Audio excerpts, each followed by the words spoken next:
Bonjour et bienvenue dans le podcast Parole d'Histoire, André Loez au micro. Vous avez reconnu Carmina Burana de Karl Orff, parce qu'aujourd'hui on parle du film de John Boorman, Excalibur.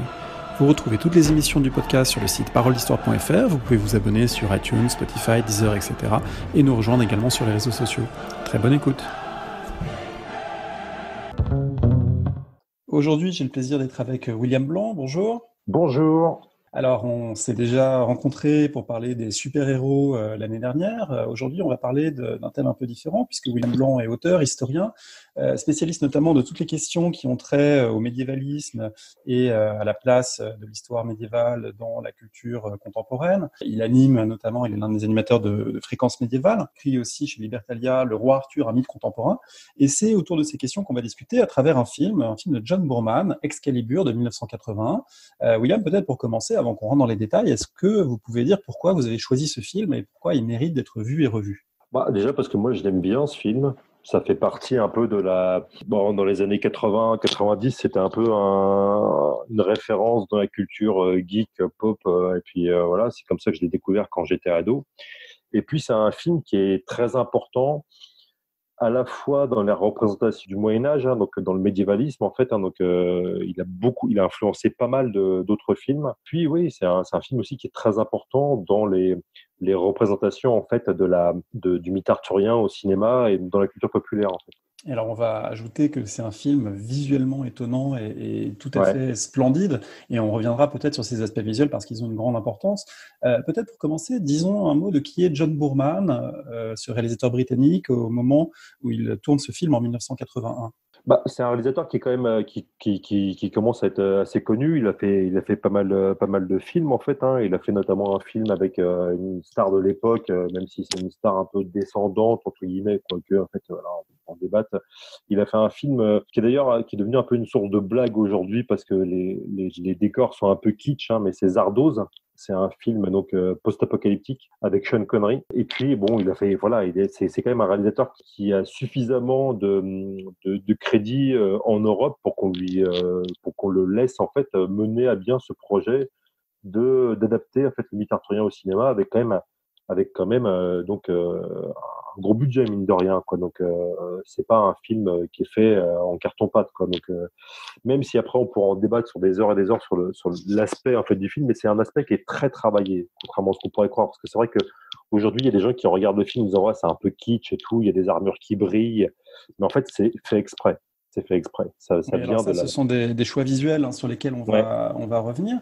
Au moment où il réalise ce film, c'est un film parmi d'autres projets possibles, et notamment, je crois que, comme chose qu'il avait imaginé au moment de faire Excalibur, il y avait aussi la possibilité de tourner une adaptation du Seigneur des Anneaux. En fait, c'était le projet initial. C'était le projet initial qu'avait Bourman, c'était d'adapter ça. Alors, pour comprendre ça, faut revenir un petit peu en arrière. On va faire quelques retours en arrière plusieurs fois pour comprendre ce film. Ça tombe bien, puisque Euh, Parole d'Histoire, le principe, voilà. c'est de se fonder sur le passé, ses présences dans le présent. Eh ben, c'est ça. Alors, le truc, c'est que, bon, déjà, pour comprendre un peu justement cet aspect fantasy, en fait, parce que là, pour le coup, il y a un aspect fantasy qui est complètement assumé, parce que dans d'autres adaptations du mythe arthurien, par exemple, les adaptations hollywoodiennes des années 50, il n'y a pas d'éléments magiques. Il n'y a quasiment pas d'éléments magiques, même d'ailleurs dans certains films, notamment, je pense à un film un peu oublié aujourd'hui qui s'appelle Le Serment du Chevalier Noir.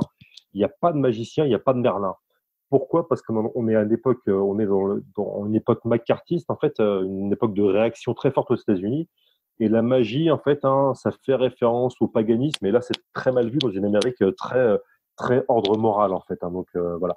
Donc littéralement, dans certains films arthuriens, il n'y a pas de magie, il y a pas de magicien. Et là, par contre, dans ce film de Boorman, la magie est au centre, en fait. Et il y a plein d'éléments de fantaisie.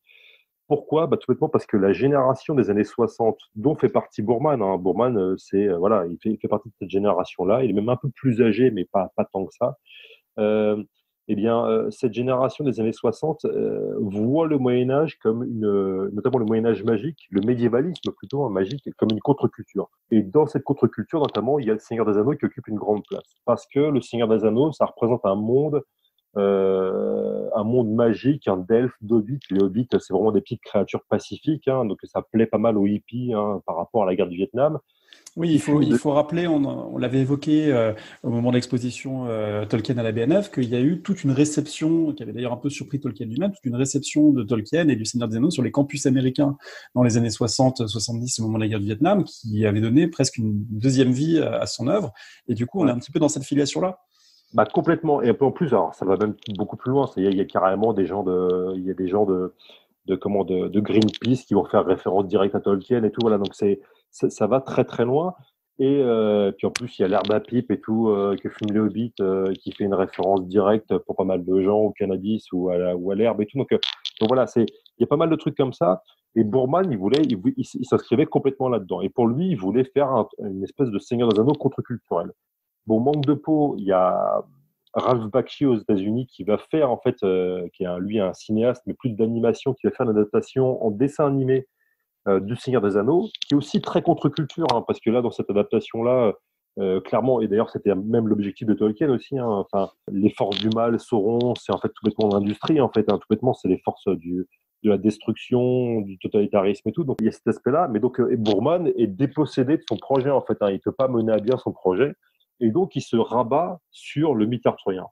Et il prend comme base un texte très connu dans le monde anglo-saxon, mais qu'on connaît beaucoup moins bien en France, parce que la première traduction complète a été faite seulement dans les années 90. C'est Le Morte d'Arthur de Thomas Malory, qui a été écrit en 1470, qui est en fait qui est peut-être une des compilations, parce que alors, vous savez que le mythe arthurien, c'est complexe, hein, ça part dans tous les sens et tout, voilà, donc il y a plein de versions, il n'y a jamais, voilà, il n'y a pas de version pure du mythe arthurien, il y a plein de versions différentes, en fait. Et en fait, la force du Morte d'Arthur de Malory, c'est de proposer une compilation très simple, très accessible, enfin accessible pour l'époque, hein, parce que le bouquin aujourd'hui fait 800 pages, hein, et dans un anglais moyen, en fait, dans un anglais qui peut être lisible aujourd'hui par des Anglais contemporains. Voilà. Et donc, en fait, Mallory, c'est quelqu'un qui est très lu, qui est redécouvert au début du 19e siècle quand on s'intéresse, quand on invente le médiévalisme, hein, donc cette vision fantasmée du Moyen-Âge avec les romantiques. Hein. Et Mallory, voilà, donc ça va servir de base à Boorman, même si Boorman, évidemment, il condense dans un film court, en fait, hein, il condense les 800 pages de Mallory. Alors du coup, ça fait un film qui est très compliqué à résumer. Je ne sais pas si on va s'y hasarder, mais peut-être qu'on peut donner au moins quelques clés de l'intrigue. Il y a cette place du surnaturel et notamment ce personnage central, peut-être plus encore qu'Arthur, qui est le personnage de Merlin, avec Ouais. un très très grand acteur, Nicole Williamson, qui le joue, qui est vraiment l'un des fils conducteurs du film, puisque c'est à travers lui et ses pouvoirs magiques que finalement toute cette histoire est mise en mouvement. Bah, c'est même carrément. Alors, à l'origine, Boorman, le projet, il voulait donner comme titre au film Merlin Lives, Merlin est vivant. Voilà. Donc, c'est clairement Merlin, c'est le personnage central. Alors, il faut, là, faut faire encore un autre, parce que c'est pareil dans les cycles, cette fascination pour le Moyen Âge qu'ont la génération des baby boomers, hein, la génération des années 60. Ils vont mettre en avant justement le personnage du magicien. Parce que le magicien, c'est celui qui, alors, dans les années 50, par exemple, dans les films des années 50 américains, ça va plutôt être les chevaliers, en fait, hein, parce que voilà, l'image qu'on veut donner du mythe arthurien, c'est une image de combattant, voilà, qui va protéger le royaume contre les méchants, et concrètement, les méchants comprennent que c'est une allusion au communisme, en fait. Hein, Voilà, on est plus dans l'affiliation Ivanhoé classique exactement, du voilà, médiévalisme exactement, voilà. tel qu'il s'est constitué début 19e. Exactement. Et là, par contre, là, c'est dans les années 60, on va mettre en avant plutôt le personnage de Merlin, et puis après, ça va venir un peu après, plutôt le personnage de la sorcière, en fait, ou le personnage féminin comme Morgane. Ça va venir après. Et donc, Merlin, c'est vraiment la personne, voilà, c'est celui qui va ramener la magie dans un monde ultra rationnel, en fait. Hein. Et en fait, si je peux juste citer une interview de Boorman, parce que c'est important, là, pour le coup, il le dit, en fait, hein, il dit la légende arthurienne traite de la mort des anciens dieux et de la venue de l'âge de l'homme, de la rationalité, des lois de l'homme contrôlant sa vie. Il en paie le prix par la perte de l'harmonie avec la nature, qui inclut aussi la magie.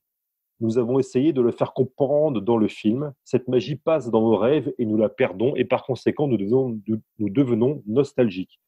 Le seul moyen de la retrouver passe par une forme de transcendance que représente la quête du Graal. Donc ça, c'est important en fait. Hein, donc la citation s'arrête là, mais ce qui est important, c'est que c'est dans une interview que Boorman donne en 80, donc l'année du film en fait. Hein, donc ce qui est intéressant, c'est que dans cette interview-là, Boorman montre deux choses. C'est que, un, ce qu'il veut montrer justement, c'est de dire, voilà, il faut que les gens se reconnectent avec la nature qu'on a perdue aujourd'hui avec le monde moderne, l'industrie, la société de consommation, mais que ce retour à la nature passe notamment par des œuvres d'art, en fait, donc par le cinéma. Et en fait, c'est-à-dire que Boorman se voit lui-même comme une espèce de Merlin, en fait. Et d'ailleurs, dans le film, il y a des scènes où clairement Merlin se met en scène comme le metteur en scène de la légende. Il raconte à Arthur ce qui va se passer ou ce qui est en train de se passer, quoi, en fait. Et alors non seulement il raconte, mais il est metteur en scène même dans un sens encore plus fort, puisque Merlin fait du cinéma, puisqu'il fait des effets spéciaux en quelque sorte, Ouais. qui donnent naissance au film, qui donnent naissance à Arthur, puisque tout débute avec de la magie, mais de la magie visuelle d'une certaine manière, ce brouillard qui va permettre à Merlin de faire passer le roi Uther Pendragon pour quelqu'un d'autre, et du coup de lui permettre d'enfanter Arthur. Donc là, la manière de manipuler le réel, c'est aussi le rôle du magicien comme le rôle du metteur en scène. Bah exactement, c'est ça. Puis même, il y a une scène en fait où Merlin est dans une grotte et il voit les différents personnages en fait, Lancelot, Guenièvre en train de faire l'amour et tout, et Arthur qui s'approche d'eux, il les voit dans la grotte en fait, comme s'il était voilà, comme s'il était le spectateur le spectateur et le metteur en scène qui le commente en fait. Mais ça c'est pas une idée que Boorman pendant Excalibur, c'est une idée qui est déjà présente dans Zardoz, parce que Zardoz, en fait, la personne qui déclenche l'action du film, en fait, et qui commente le film, dit je suis le Merlin de cette histoire, quoi. Donc déjà dans Zardoz, il y a cette idée-là, en fait. Donc il y a vraiment cette idée où le film est une forme, qui est une forme de conte moderne, donc de magie, et qui permet aux gens, en fait, de s'extirper en fait du monde contemporain.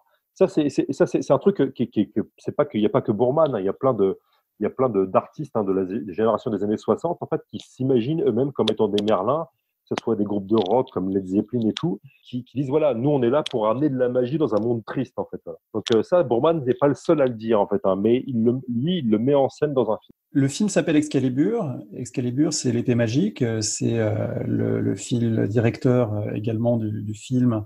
Est-ce qu'on peut dire un mot de la place que tient cette épée extraordinaire qui apparaît, qui disparaît, qui est brisée, qui est refaite? Autrement dit, c'est presque un personnage en elle-même, cette épée. Ouais, alors c'est un personnage. Alors, ce qui est intéressant, c'est que Boorman, encore une fois, alors on va dire qu'il prend des libertés avec le mythe. Sauf qu'en fait, le mythe, ça c'est très important de le comprendre. Il a toujours été libre, en fait. Il y a dès le Moyen Âge, en fait, il y a des auteurs qui vont inventer des éléments, qui vont en retirer, voilà, en fonction du contexte, de la période, du public visé. Euh, Là, Boorman, ce que fait Boorman, c'est qu'il mélange deux épées en fait. Il mélange, il y a l'épée qui est tirée, il y a l'épée qui est tirée du rocher en fait. Et puis, ça c'est une invention en fait, notamment de Robert de Boron au début du XIIIe siècle. Et puis Excalibur, il y a deux épées distinctes dans pas mal de textes médiévaux. L'épée tirée du rocher ou du perron, voilà, ça dépend après des différentes versions. Et donc Excalibur, qui est l'épée d'Arthur en fait, qui est cité, si je me souviens bien, pour la première fois par Geoffroy de Monmouth, donc au XIIe siècle. Et là, Bourban lui mélange les deux, déjà. Donc, ça permet en fait, euh, ça permet en fait complètement de simplifier l'histoire, parce que s'il doit mettre deux épées, là où il y en a qu'une, au bout d'un moment, personne, ça va perdre tout le monde. Et d'ailleurs, c'est le choix aussi que fait Alexandre Astier dans Camelot. Dans Camelot, l'épée dans le rocher et Excalibur, c'est la même épée, alors qu'en fait, c'est pas la même épée. En fait. En tout cas, dans pas mal de textes médiévaux. Puis oui, ça fait partie d'un des éléments magiques, en fait, d'un des éléments magiques sur lesquels Boorman insiste. Et puis, là où c'est intéressant, c'est que Boorman, parce que là, pour le coup, Excalibur est présente dans pas mal de films arthuriens, même des années 50, mais c'est vu vraiment comme un élément directement divin lié à Dieu, en fait, au Dieu chrétien. Là, pour le coup, chez Boorman, ça disparaît, ou en tout cas, ça c'est remplacé plutôt par une vision beaucoup plus syncrétique, en fait. Et là, c'est tout bêtement parce qu'on a changé d'époque. Autant dans les années 50, aux États-Unis, c'est un pays qui insiste beaucoup sur le christianisme, autant les années 80, notamment le public visé dans les années 80 par Boorman, qui est un public plutôt jeune, bon, il y a un détachement par rapport à la religion, notamment par rapport à la religion chrétienne, en fait. Donc Boorman s'inscrit complètement dans sa période. Un dernier point peut-être sur ces aspects surnaturels, avant d'évoquer ensuite les choix visuels, musicaux du film qui sont importants aussi. Ce surnaturel, on a parlé de ce personnage positif qui est le magicien dans toute cette culture ou contre-culture des années 60-70, mais il n'y a pas que du positif, il y a aussi un surnaturel maléfique, il y a le personnage de Morgane, et puis il y a de manière plus large le surnaturel qui permet la violence, l'inceste, et qui finalement va lancer d'une certaine manière, directement ou moins directement, des formes de malédiction dont souffre le royaume, dont souffrent les hommes. Donc c'est un film aussi qui a des aspects très sombres de ce point de vue-là. Alors Morgane, pour le coup, là, Boorman, il a choisi une représentation assez classique de Morgane comme et de son fils incestueux, donc Mordred, qu'elle a en couchant avec son demi-frère Arthur. Boorman, il reste classique par rapport à ça. Alors que dans les années 80, mais ça c'est après Excalibur, on va commencer à justement avoir des visions plus positives, plus féministes en l'occurrence, influencées par le féminisme en fait, du mythe arthurien, où Morgane devient un personnage ambigu, voire carrément positif en fait, donc, voire carrément opprimé en fait. Alors ça ouais, donc Morgane là pour le coup c'est un personnage négatif en fait, donc et puis il y a le Graal, en effet, la malédiction de Morgane en fait fait que Arthur est maudit et donc la terre en fait, le royaume en tant que tel est maudit. Et ce qui fait là pour le coup il y a un choix visuel qui est intéressant parce que là au tout début du film, c'est un film qui s'inscrit comme une espèce de journée en fait. Donc c'est au début il y a une espèce d'aube, c'est la nuit avant l'aube. Et puis le règne d'Arthur, c'est le midi, donc là c'est ensoleillé, c'est très lumineux, les armures sont rutilantes, elles brillent. Et puis après, tout bêtement, il y a cette espèce d'après-midi sombre en fait, ce crépuscule qui est lancé à cause de la malédiction de Morgane. Et là, pour le coup, les chevaliers sont dans la boue, leurs armures commencent à rouiller, il fait gris, et puis c'est l'hiver aussi. Donc il y a un peu aussi un aspect saisonnier, en fait, une métaphore saisonnière. Ça, c'est très important dans la fantasy. C'est ce qu'on retrouve aussi dans Game of Thrones. Game of Thrones, là, pour le coup, a rien inventé, en fait. La métaphore de la saison, on l'a aussi chez Tolkien, en fait. Et le truc, c'est que, et en fait, ce qui est intéressant, c'est que là, il y a l'idée aussi que Arthur, vu qu'Arthur est blessé, parce que c'est pareil, Boorman, il mélange deux figures aussi. Dans pas mal de mythes arthuriens médiévaux, il y a d'un côté le roi Arthur, de l'autre le roi, ce qu'on appelle le roi pêcheur, en fait, qui est une figure qui apparaît pour la première fois, en fait, même si c'est plus compliqué, dans Chrétien III, le Conte du Graal de Chrétien III, qui est rédigé fin XIIe siècle. Et le roi pêcheur est blessé, et donc pour le soigner, il faut qu'il boive dans le Graal, en fait. Et ça, c'est des développements ultérieurs qui expliquent, en fait, c'est dans des textes ultérieurs. Et là, en fait, Boorman, encore une fois, pour simplifier, parce que sinon le film il aurait pris 4 heures, en fait, pour simplifier, il mélange à la fois Arthur et le roi pêcheur.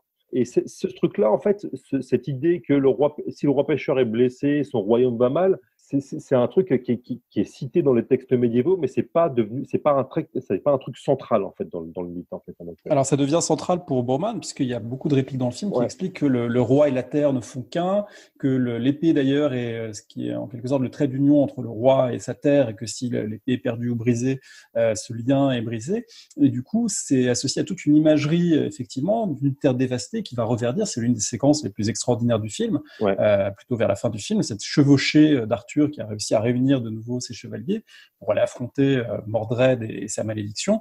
Et sur le passage de ces chevaliers, eh bien là, la terre reverdit, la terre reprend vie parce que le roi est revenu et a reconstitué en quelque sorte ce lien. Donc là, il y a quelque chose qui est très important pour Boorman, peut-être même avec quelque chose de pré-écologiste. On sait qu'il a réalisé La Forêt d'Émeraude également, que c'est quelqu'un qui est très attaché à une exaltation de la nature.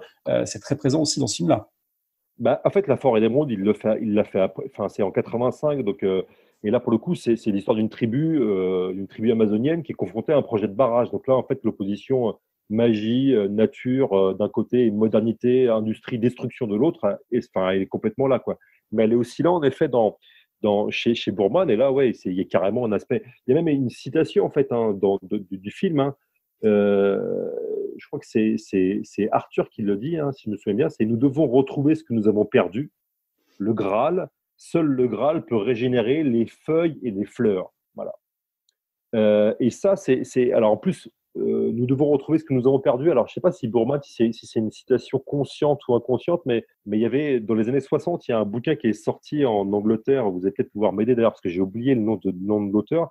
C'est un auteur anglais qui écrit un bouquin qui s'appelle Le monde que nous avons perdu. Oui, c'est Et en fait, Peter Laslett. Peter Laslett, Peter effectivement, Laslett, ça avait voilà. rencontré un grand succès parce que c'était une évocation des sociétés traditionnelles. À un moment, on s'interrogeait sur la modernité et ses effets Exactement. négatifs. C'est un livre qui a été très influent. Et voilà. Et donc, c'est un livre qui est paru en 65, si je me souviens bien, en Angleterre. Et donc, ça évoque justement notamment comment la ruralité anglaise qui a disparu. Et d'ailleurs, quasiment à la même époque en France, il y a des bouquins qui sortent, hein, notamment, je pense à La fin des paysans d'Henri Mandras, lui, qui est plutôt sociologue et tout. Mais voilà. Donc, il y a pas mal de trucs comme ça. Donc, si on est dans une époque d'interrogation, on voit le monde paysan qui disparaît aussi. Donc, ça aussi, ça provoque justement ces interrogations écologistes, en fait, ou proto-écologistes.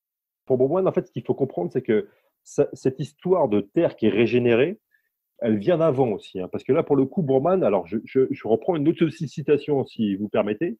Il dit: J'avais été frappé dès cette époque, donc quand il a commencé à travailler dans les années 60 sur le mythe arthurien, par les forces des résonances arthuriennes que j'ai retrouvées dans The Wasteland de T.S. Eliot et dans beaucoup d'autres œuvres.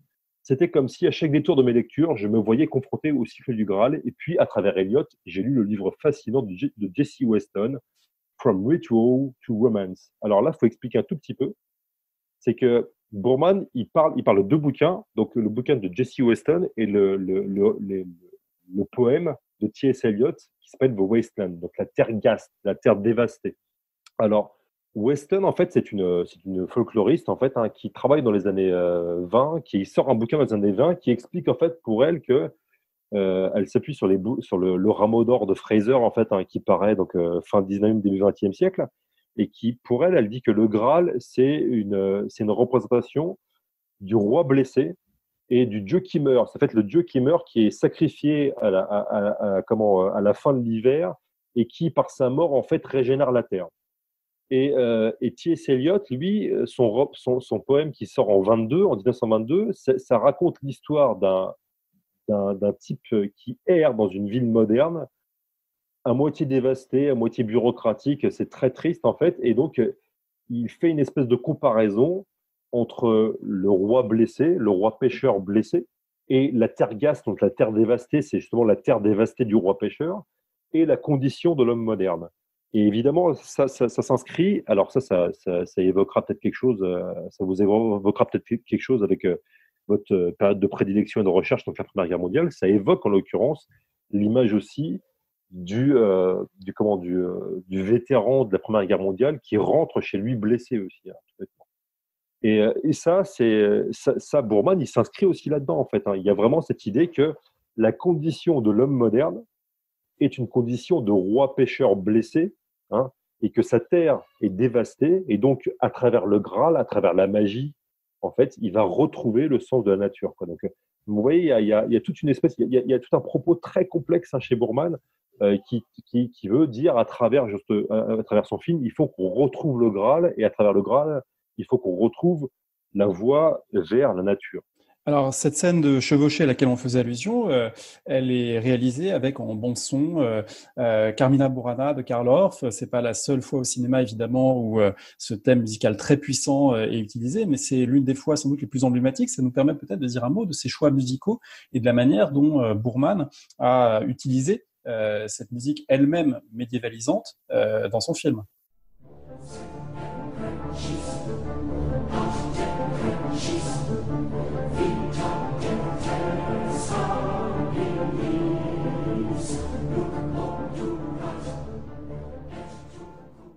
Bah, complètement, parce qu'il va y avoir aussi, alors Carmina Burana, c'est une adaptation moderne, contemporaine d'un poème médiéval, en fait, hein, donc, notamment la O Fortuna, en fait, hein, qui est une allusion à la fortune médiévale. Donc, en fait, c'est la fortune, c'est le destin, en fait, c'est la chance, voilà, donc, mais c'est la chance au sens beaucoup plus large. Et je pense que Bourman l'a pris parce qu'en fait, c'est un chœur c'est un chœur qui finit par un crescendo absolument magnifique et tout. Et là, pour le coup, c'est extrêmement entraînant, quoi. Donc, c'est une espèce de chœur enfin, un crescendo qui invite un peu à la fin, une espèce qui soulève en fait le public à la fin, quoi. Donc, il y a vraiment, encore une fois, il y a cette idée un peu presque chez Boorman un peu d'oeuvre totale en fait. Voilà, il pense à tout, il pense à la fois au décor, au film, au dialogue, et puis évidemment à la musique. Hein. Donc, et là, sa référence, hein, quand je parle d'oeuvre totale, en fait, à mon avis, sa référence c'est Wagner, et c'est pas un hasard parce qu'il utilise aussi beaucoup de musique de Wagner, notamment à la toute fin en fait. Hein, bon, parce qu'à la toute fin, il y a la confrontation finale entre Arthur et Mordred. Et, Mordred, en l'occurrence, à la toute fin, donc Mordred, le fils, tue son père Arthur. En fait, il le transperce d'une lance et Arthur le transperce à son tour de son épée, hein, d'Excalibur. Donc, c'est une espèce de double mort, en fait. Hein. Et au fond, il y a un soleil couchant, en fait. Hein, donc, et puis après, Arthur demande à Perceval d'aller jeter l'épée dans le lac, hein, d'aller retourner Excalibur dans le lac. Et au fond, il y a la musique, hein, de la marche funèbre de Siegfried, hein, donc, qui apparaît dans le quatrième opéra de Wagner, donc le Crépuscule des dieux, le quatrième opéra de l'anneau des Nibelungen, en fait, hein, de Wagner.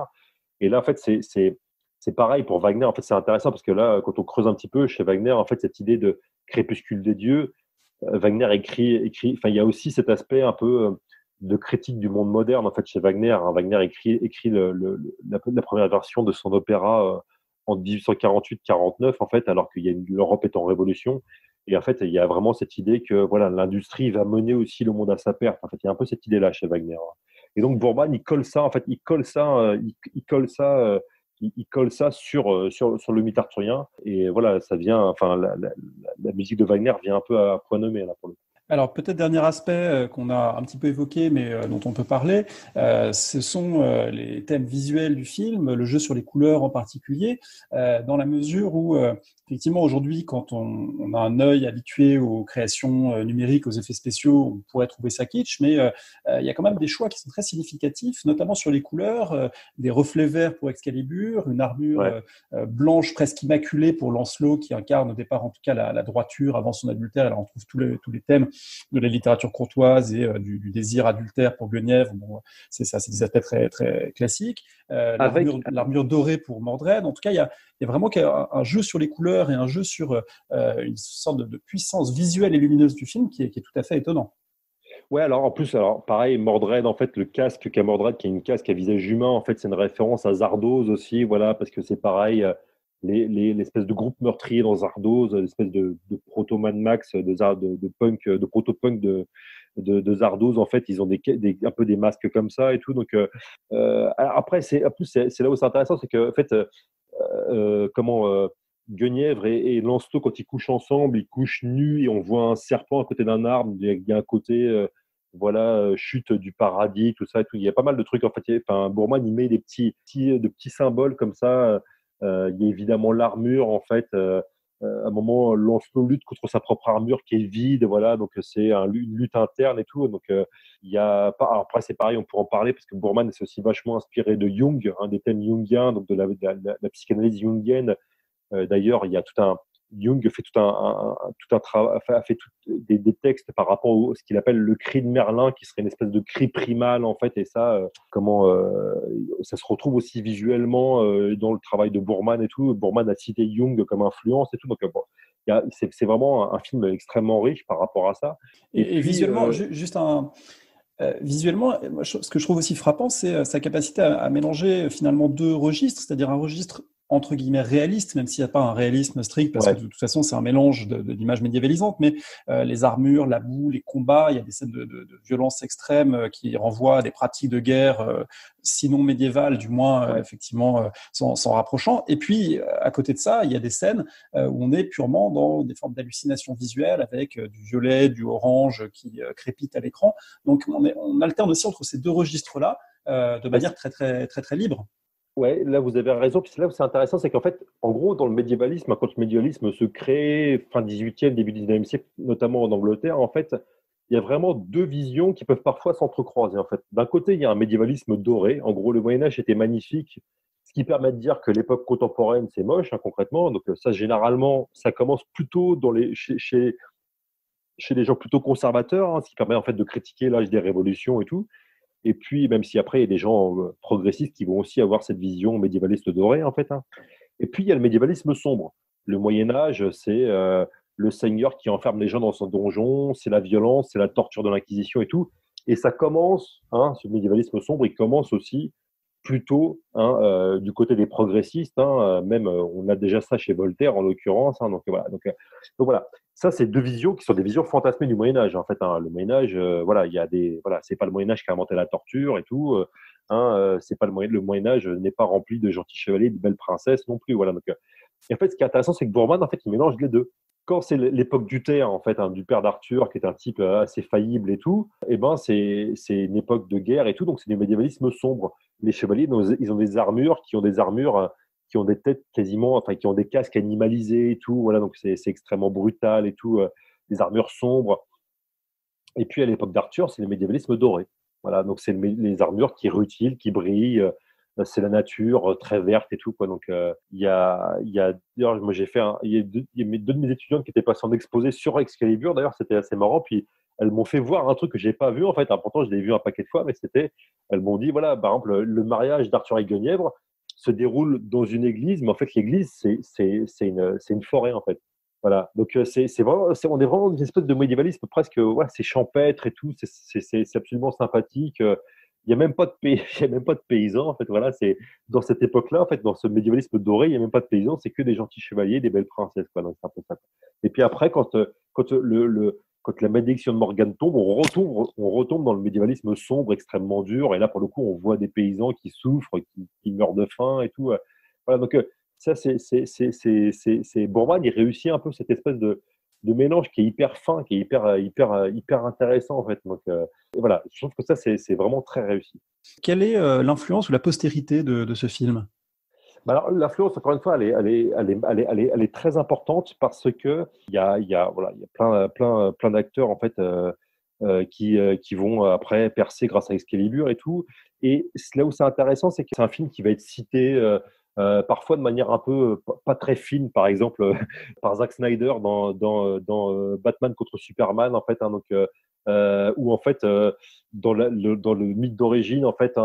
Batman, il sort d'un film enfin, quand il est jeune, ses parents sont assassinés, il sort d'un film de Zorro, en fait, voilà. Et là, dans ce film-là, en fait, qui se passe au début, enfin, le jeune Bruce Wayne sort d'un film d'Excalibur.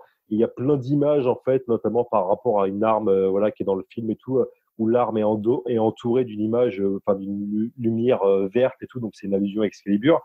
Et puis, même, moi, je voulais juste parler de la France aussi, parce que la France va avoir le mythe arthurien va avoir un écho tardif en France, en fait. Et ça va venir notamment à travers des œuvres anglo-saxonnes. Donc, même s'il y a des œuvres françaises qui parlent du mythe arthurien, il y en a beaucoup, mais qui vont pas avoir une espèce de, qui vont pas avoir une influence énorme, en fait. Donc, qui vont pas donner lieu à des adaptations. Et en fait, en 74-78, parmi les deux films arthuriens qui sortent en France. Donc, il y a le film Lancelot du Lac de Robert Bresson, et puis en 74, et puis il y a Perceval le Gallois d'Éric Rohmer en 78, avec Fabrice Lucchini qui joue Perceval. Et en fait, c'est des films qui vont faire des fours en fait, en termes d'entrée. Après, moi j'aime bien ces films-là, parce que moi j'aime bien le mythe arthurien, donc voilà. Donc après, pas des films faciles à regarder quand même. Mais en termes d'entrée, ils vont faire des fours. Même Rohmer pensait son film allait cartonner en fait, et pas du tout. Je crois que les deux tournent autour de 150 000 entrées, quoi. Alors que quand Excalibur va arriver en France, c'est 2 millions, 2,5 millions d'entrées en fait en France. Et donc là où c'est intéressant, c'est que c'est un film qui déclenche, avec aussi Monty Python Sacré Graal, en fait, qui est sorti en 75, qui déclenche en fait un intérêt en France pour le mythe arthurien, et qu'on va retrouver en fait. Il y a plein de BD qui vont être faites après sur le mythe arthurien. Il y a des clins d'œil à Excalibur de manière assez frappant. Et puis tout bêtement en fait, je pense que sans les Monty Python et sans Excalibur, en fait, il n'y aurait pas eu Camelot en fait d'Alexandre Astier. En fait, D'ailleurs, Astier, en fait, ses grandes références, même s'il y a des références médiévales en fait qui sont assez assumées, mais ces grandes références, c'est des références de culture pop anglo-saxonne en fait. Donc voilà, je pense qu'Excalibur a joué pour le coup dans l'Hexagone et même dans d'autres pays en fait, a joué un grand rôle dans la popularisation du mythe arthurien. Alors, j'espère qu'on vous aura donné envie de voir ou de revoir Excalibur, d'autant que pour les cinéphiles, il faut quand même signaler que c'est le premier rôle ou l'un des premiers rôles pour toute une génération d'acteurs, dont Helen Mirren, Liam Neeson, Patrick Stewart, futur commandant Picard, Futur commandant Picard. Ciarán Hinds, futur Jules César dans Rome, Gabriel Byrne, autrement dit, vraiment toute une grande génération d'acteurs qui apparaît à l'écran pour la première fois ou presque dans ce film. On rappelle donc Le Roi Arthur, un mythe contemporain de William Land, publié chez Libertalia. Et puis on se retrouve bientôt pour de nouvelles émissions autour de nouveaux films ou séries historiques.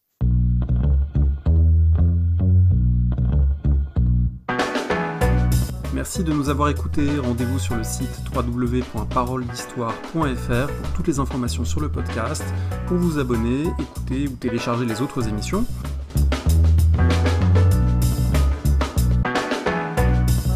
La discussion se poursuit aussi en ligne, notamment sur Twitter. Vous pouvez poser des questions @paroledist et à bientôt pour un prochain épisode.